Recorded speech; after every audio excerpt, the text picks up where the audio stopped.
Good evening guys. तर काल आम्ही थोडं बाहेर गेलो होतो त्याच्यामुळं आमचं काय ब्लॉगिंग काढणं झालं नाही, पण ये खुशी.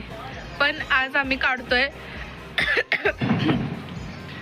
आज मला आता आहे ना आमच्या दारात हे दोन बोका, एक बोका आणि एक मांजर आहे.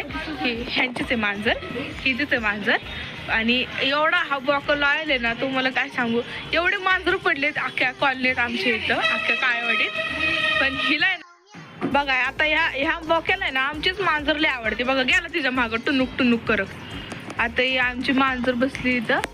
परत तिला मांजरेला खाली बोलवलं ना हे पण बोका येणार परत. म्हणजे एवढा लॉयल बोका आहे ना, देव करो हिला पण असाच बोका भेटो लॉयल. खुशी बघ इकडे. आता ही मांजर आली, लगेच हा आला, लगेच आला हा बोका. जर गेली तो बोका पण गेला. आता हे बोका मांजर दोन्ही गेला. आता आमच्याकडे दुसरं छोटं मांजर, थांब तुम्हाला दाखवते इकडे. कसलं गोंडस आहे बघा हे मांजर, कसलं गोंडस आहे, कसलं गोंडस आहे. ही आहे ना ती मांजर होती ना तिच्या बहिणीचं आहे हे बाळ. ए चावू नको मला.